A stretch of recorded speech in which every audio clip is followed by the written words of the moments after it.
Hi, my name's Chris Ward from the Kansas University Medical Center, and today I'm going to be talking about a technique that uses CRISPRs and Gibson assembly to alter large pieces of DNA.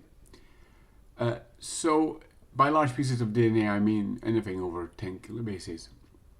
Today I'll be focusing on the polycystin 1 cDNA, which is 14 kb long, and is cloned into a vector that is about 5.6 kb long to give you overall size of about 19 kb. But the technique can be used on any piece of cloned DNA,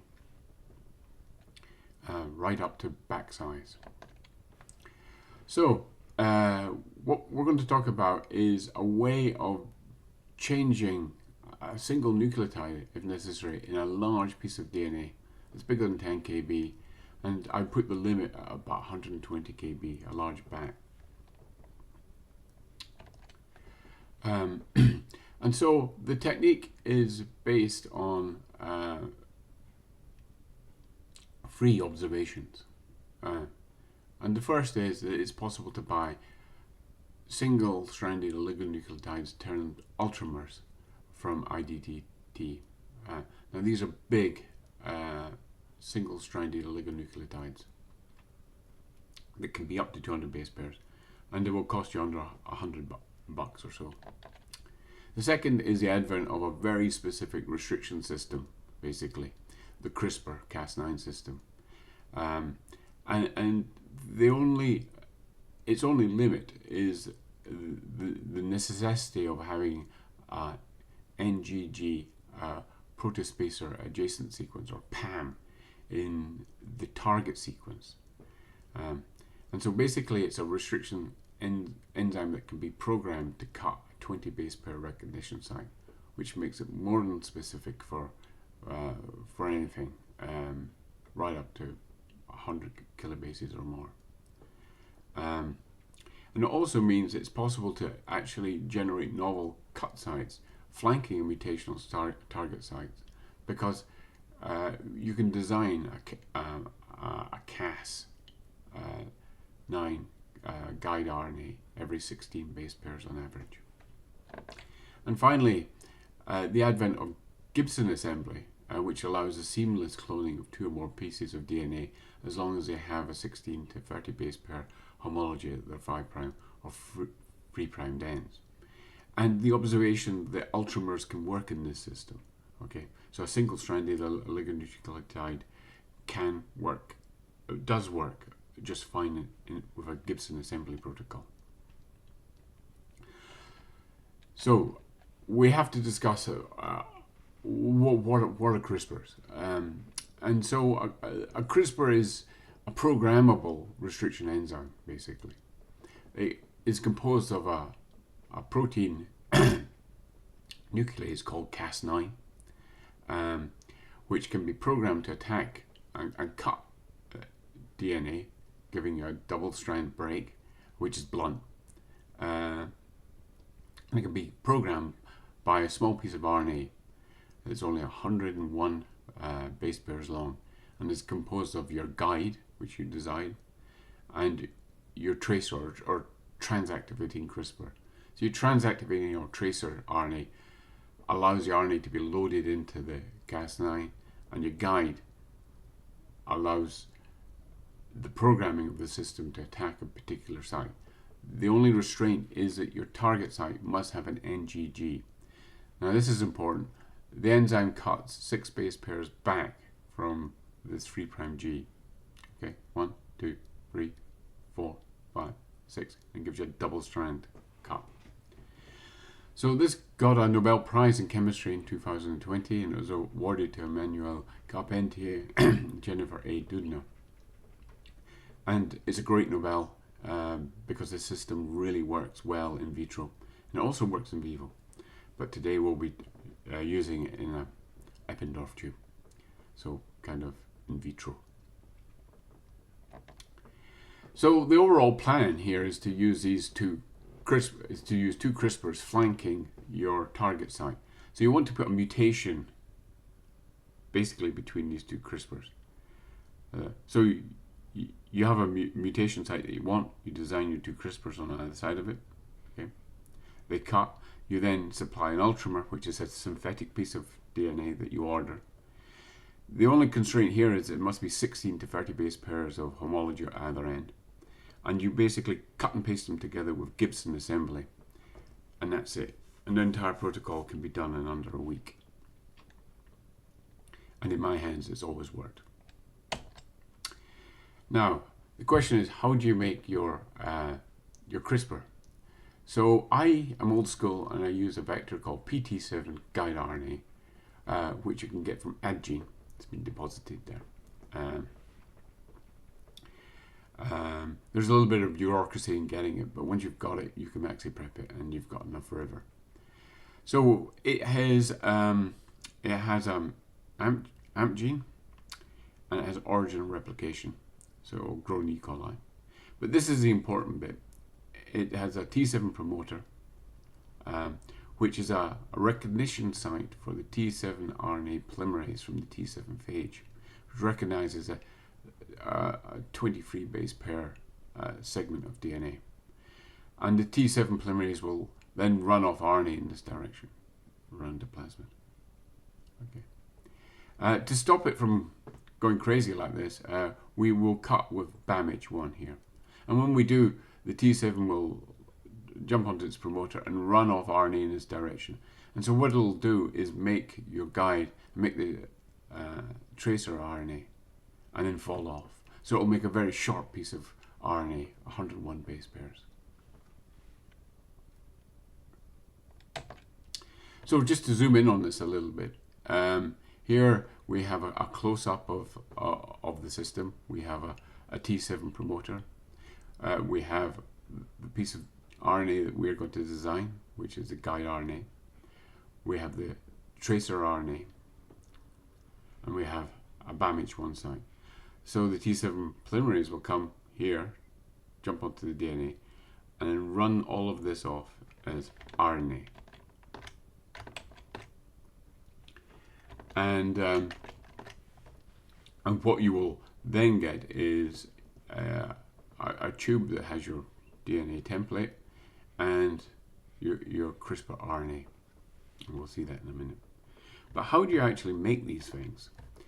So the important thing is, if you want to get your CRISPRs as close to your mutation site as possible on the DNA, your only constraint is that you must have an NGG here, okay?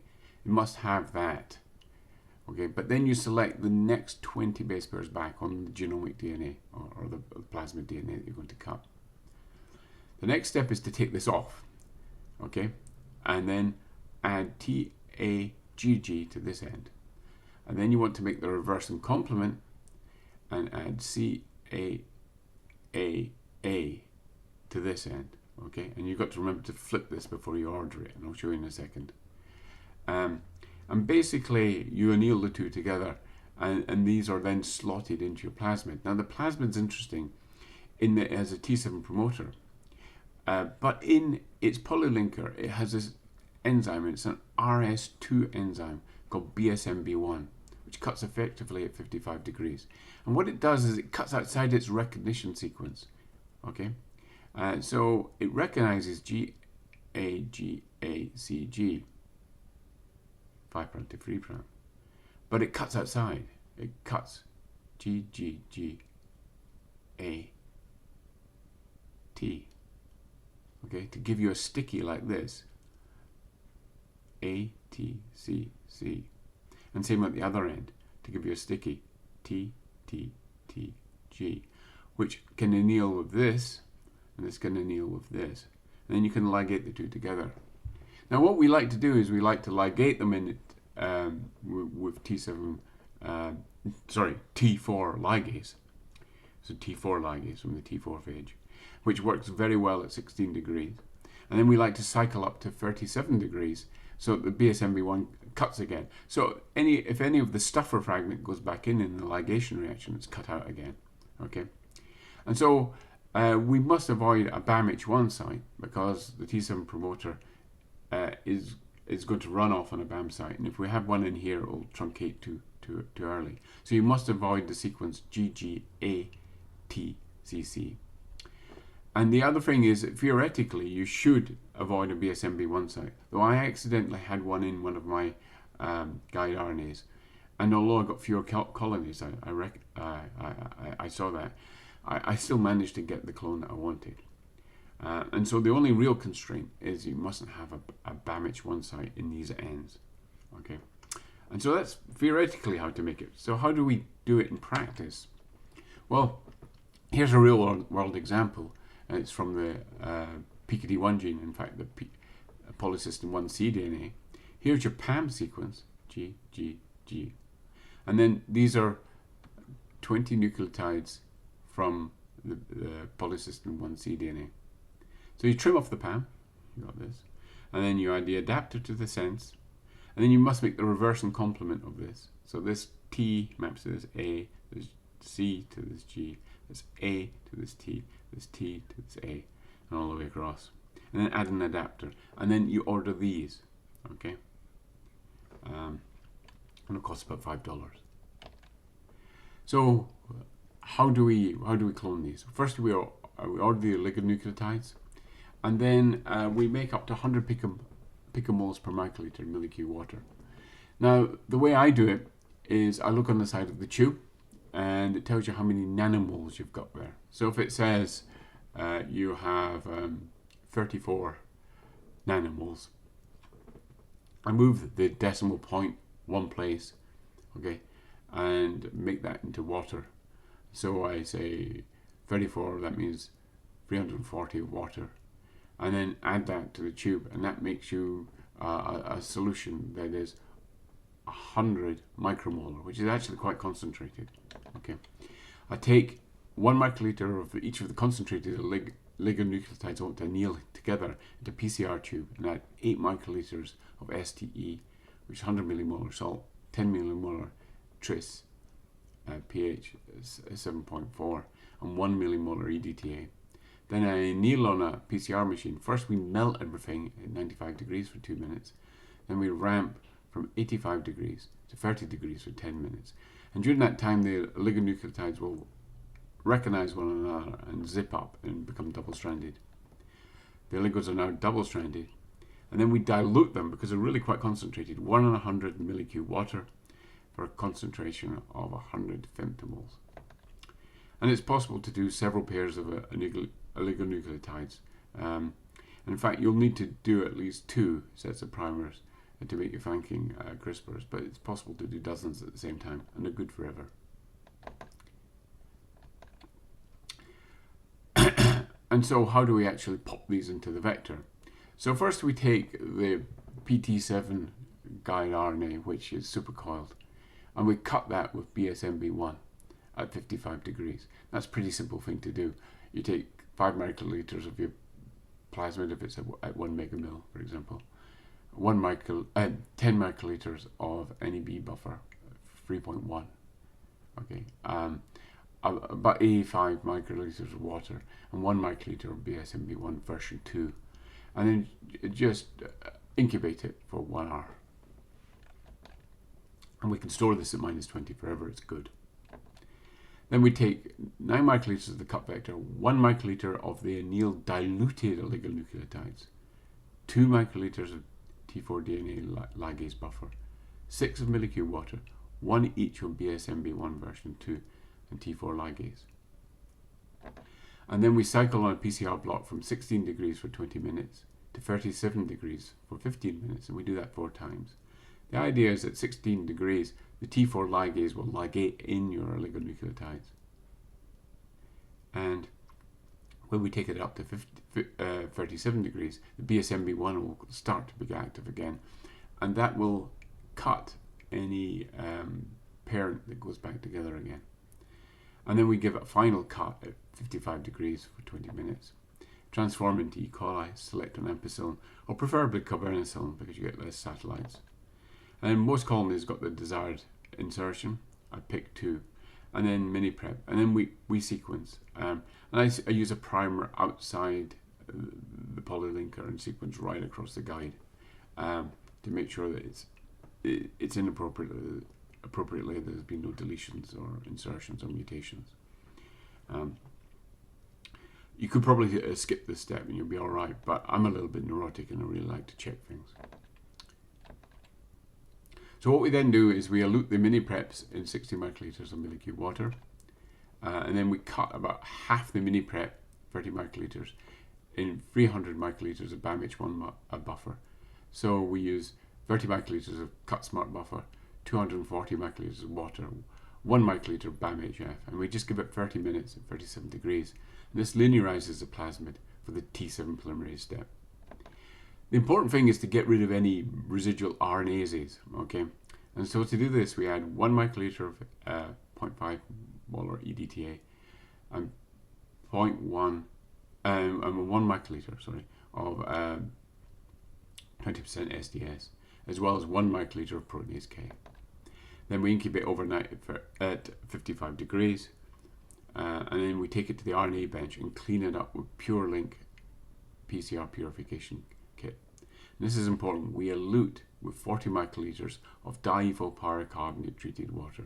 And I actually buy it in from Ambien because diethyl paracarbonate is nasty in the lab, and you really don't need it. You can get it. You can commercially treat water with diethyl paracarbonate. Then I like to run 10 microliters on a 0.7% agarose gel just to make sure that the BAM-H1 is cut. Okay, that's important because if there's any supercoils around, the T7 will prefer that. Okay. And how do we make the RNA? So we now have this BAM-cut plasmid. Using an Ambien Megastrip T7 polymerase kit, we use 8 microliters of the BAM-cut DNA, 2 microliters of each of the ribonucleotides, ATP, CTP, GTP, UTP, and 2 microliters of the reaction buffer and mix. And then gently add 2 microliters of the T7 RNA polymerase mix and incubate for 2 hours at 37 degrees. And then quantify your RNA using a specific qubit for assay and store at -80. It's fine. It's a short piece of RNA, 101 base pairs long. It should be quite stable at -80. Now what we want to do is we want to look at what we've done. And so the top panel shows here the cut DNA, and you can see it's nice and linear. There's no supercoiled anywhere. I just slotted it into 0.7% gel and ran it out. Then took the same DNA, well, 8 microliters from the same tube, and did a T7 reaction. This is actually the DNA again. And this is your RNA, 101. This is your CRISPR RNA, which will be used to program your Cas9. Right? And so this is good. You can store at -80. It's fine. Don't do anything to it. Minimalism. Don't touch it. It's fine.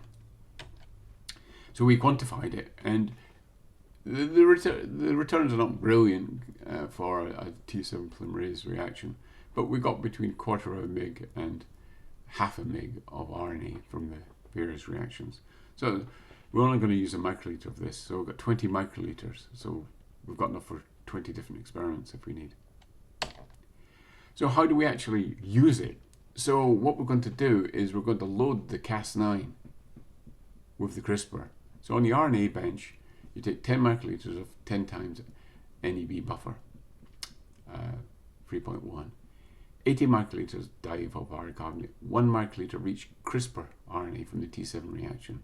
We mix them, and then we add 3 microliters of Cas9 nuclease and incubate for 5 minutes at room temperature. And during that time, the Cas9 nuclease loads up with your 2 CRISPRs. So you've got a mixture of 2 different CRISPRs in this tube now that will target the Cas9 to either side of your target site. Okay, and after that, the RNA is actually quite stable, and so you can take it to your DNA bench and just take your ordinary DNA from your maxi prep. You don't have to clean it up or anything, and just add 5 micrograms, 1 to 5 micrograms to the above mix, and just incubate for 37 degrees for 15 minutes, and that's it. It cuts. Now we terminate the reaction by adding 1 microliter of SDS and 1 microliter of EDTA and 1 microliter of proteinase K, and incubate for at 55 degrees for 1 hour to overnight. And this is because the Cas9 complex can remain stuck on your DNA and you want to remove it. And again, we do a PCR cleanup, but this time, because your DNA is quite large, you elute it at 60 degrees in millicube water. And so what do we get? And so this is an example of a cleavage. So this is an agarose gel. It's 0.5% agarose gel. This is a molecular weight marker. This is 12 kb. And so we're right up here in the, almost at the limiting mobility here in this gel. Here's the uncut. This plasmid is 19 kb long. And so here's the uncut supercoiled. It actually runs behind the open circular here. Okay. Now we've cut it with 2 different CRISPRs. And it's linearized and then cleaned it up. And you can see there's a little bit of smearing here. There's a little bit of degradation. It's not that important. So the next big question is, how do we then design our ultramers? Okay, because we need the ultramers to bridge the gap that we have now generated. So to do that, we have to move to a different program.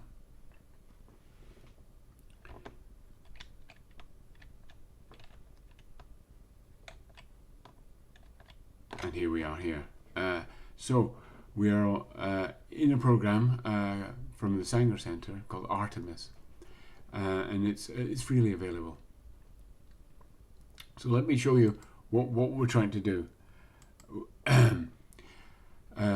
First of all, this is quite complicated, so I'll explain it. Here we have the cDNA for polysystem 1 cDNA. So this is the open reading frame up the top here.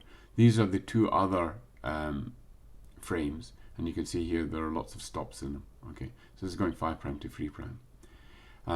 Now, the thing about Artemis is that you can actually annotate your own DNA, and I've done this up here.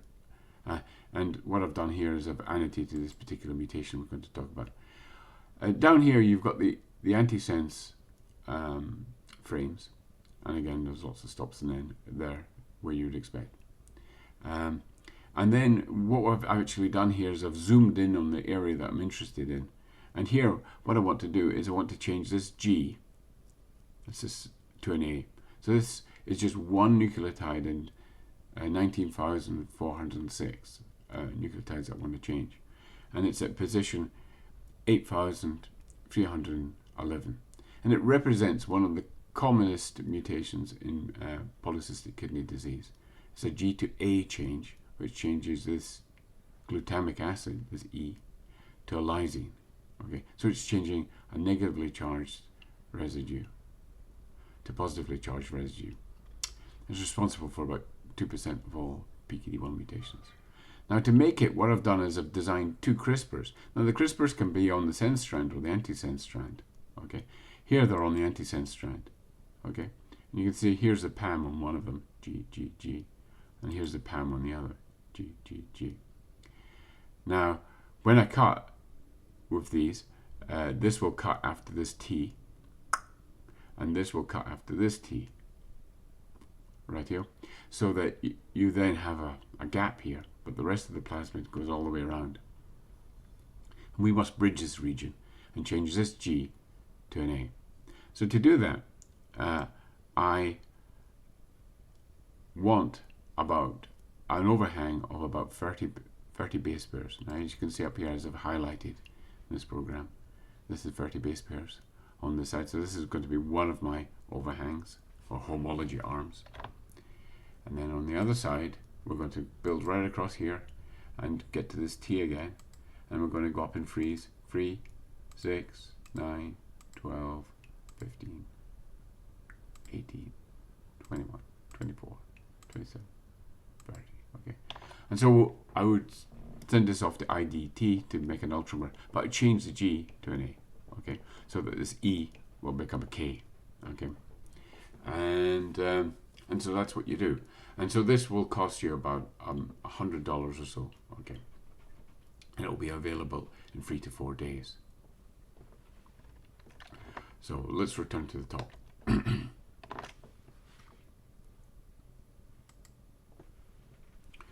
So, having designed your ultramer, we then take possession of our ultramer and pay for it. So the constraint on the ultramer is that you must have 25 to 30 base pairs of homology. You can go down to 16 if you need, of overlapping homology on either side the CRISPR cut sides. Sleeves about 140 base pairs where you can put mutations. You can put anything in there. You can put a flip site, lock site, a very rare restriction enzyme, a landing pad, anything you like. And then what we do is we'll use, basically it's a kit from New England Biolabs, which contains a cocktail of firmly stable enzymes, a 5' exonuclease, a polymerase, and a ligase. The nuclease generates 3' overhangs that can prime DNA. Okay, so basically, an exposed 3' end can anneal with an exposed 3' end, and they can mutually prime one another. And when they do that, the polymerase runs up to the double-stranded DNA and displaces the nuclease, and then the ligase comes in and seals the neck. And the beauty of it is that once the reaction's over, there's no substrate in the tube for the nuclease, the polymerase, or even the ligase. So it's an endpoint. It's an endpoint protocol. So, so the ultramers, they come as a dry pellet at 4 nanomoles. Okay.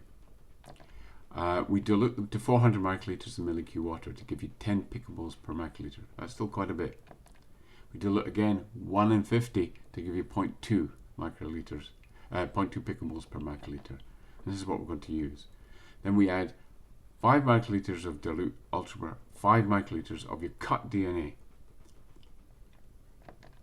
and then 10 microliters of the 2-time NEB Builder Hi-Fi DNA Assembly Master Mix, and incubate for 50 degrees at 1 hour. Then you transform it back into your favorite E. coli. Then you pick colonies, you mini prep, and sequence over the junctions to verify the mutation. Okay. Now here I'm showing you a mutation, the mutation we just discussed.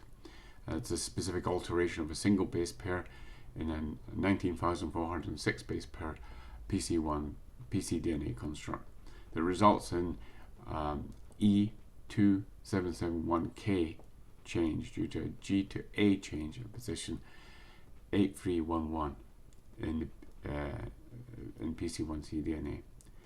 And so this is GAP4 from Staden. Here we have the wild type GAG, that's obviously glutamic acid. And this is changed to AAG, which is obviously a lysine. So we've done it. Okay, and most of the colonies I picked had this, and so it's a successful week's work. And so for people that are interested in PKD1 out there, I actually made 2 different mutations. I made this missense mutation, and also made another mutation that deleted an AG. This is the other common mutation in polycystic kidney disease, but by common I still mean it's under 2% of all mutations. It's a deletion of a AG at position 5014 to 5.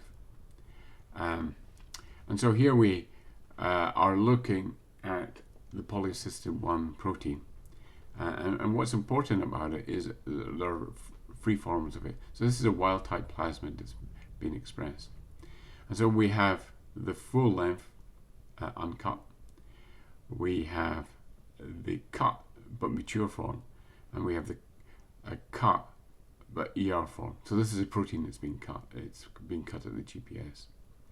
Okay, and here we're looking from the C-terminal end, and here you can see the C-terminal transmembrane portion from the wild type.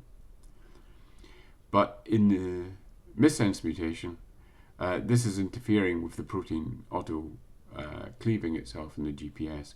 And so what we have is an abundance of the uncut form. And we have no C-terminal form because it hasn't been formed. It hasn't been generated by the protein cutting itself. And here we have a deletion that causes a frame shift mutation. Okay, and so we have an abundant band here from the N-terminus, the accumulation of the truncated form, and of course no C-terminal form. So this has worked quite well for PKD1. And so with that, if you've got any questions about this protocol, please drop me a note and give me a thumbs up or a thumbs down, depending on how you like it.